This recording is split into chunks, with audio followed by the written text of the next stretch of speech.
So there's always a problem, especially on sailboats, but all boats. There's a problem, where's the finger there? When you're at anchor, called anchor sailing.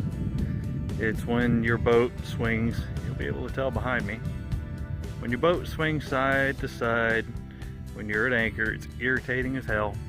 And what it is the rod, the chain, your rope that's in front of you.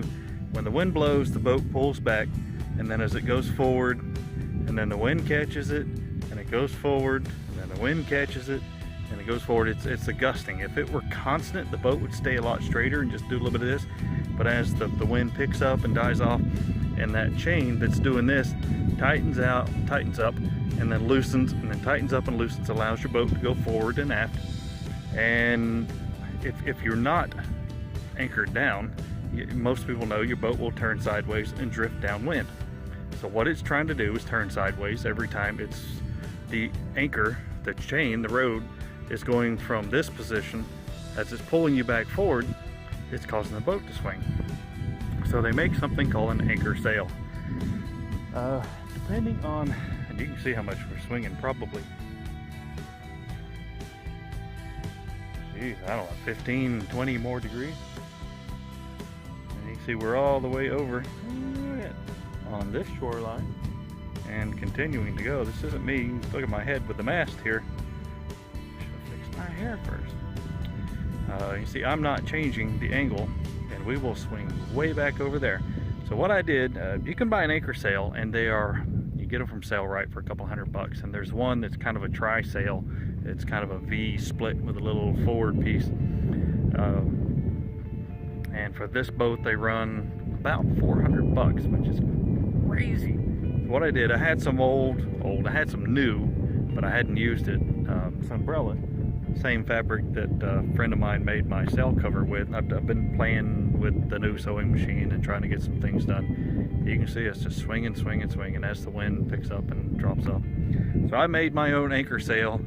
I'm going to put it up, and then we'll come back out and I'll show you the difference.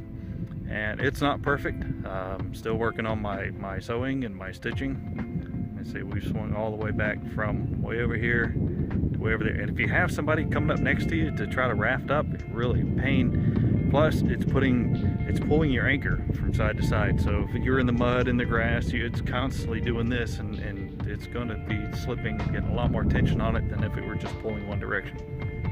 So I'll get the sail up. I'll show some pictures or do the video thing here of what I did, how I made it. It wasn't hard. It only took longer to kind of figure out how I was going to do it than just to sew the thing up. I say my stitching isn't perfect, and it's not a perfect straight line. And alright, so there she is. What I've got is it tied down inside to the turnbuckle down here, going up through the bimini.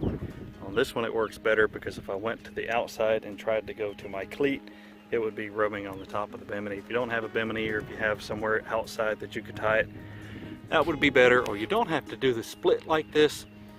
I kind of liked the idea of it. It seemed to just kind of work better for me.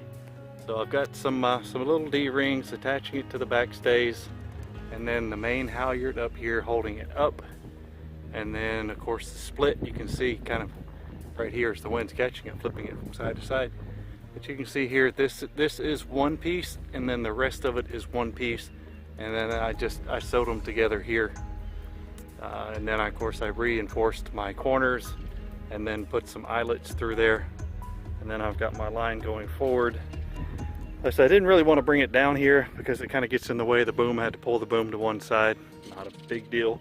But because of I didn't quite get my angle correct, so I had to pull the front part down a little more to keep more tension on it. And it's going to flop back and forth as the boat swings a little bit. So I can put some more tension. Actually, these things are cool. It's pretty tight. So that's about all I can get out of that one. I could take the top here and pull it back. I think before, it's the only second time I've rigged it. Before I actually had it attached to the halyard, and it helped to tension that forward piece up some if it were lower. So I could probably do that. I could probably run it through this block or something. Get the angle a little better. You can see you get a little bit of flop there. Pull it down with some tension, but it's not going to matter. So let's go forward and see if this thing's working. So the wind is incredibly fluky. Watching the Windex, it is literally going on the nose, on the beam, back on the nose, and it switched from starboard earlier to port, and the boat is still in the same direction. Not only am I tucked in this little cove, so it's really changing the direction of the wind, but also lake life, it's just kind of the way it goes. It's supposed to be switching from south to southeast. You can tell right now the wind is pushing on this direction. As soon as the boat goes over far enough, the sail will flop back. It's like I said, it's working off of that side, and the front directing it more over whichever side that the air needs to go on to keep the boat straight. As you can tell, we're just barely moving. But the video isn't about how to make it. The video is about anchor sails. What are they and do they work? Now you know what they are is to keep the boat from what they call sailing at anchor. And yes, they do work. They work amazingly. I don't know at what point in the wind where I would take it down. I would say probably 20. I don't know, 15, 20 would probably be okay. Any more than 20, I would probably take it down. And it's easy enough to drop the main halyard, pull it down, and it lays flat right next to the boom right here. And if you're motoring from one place to another, you don't have to take the whole thing down. It only takes a few minutes to rig it. This is no different than anything else. If you're willing to put in the time and find the cheaper resources, you can make stuff like this and save a ton of money. So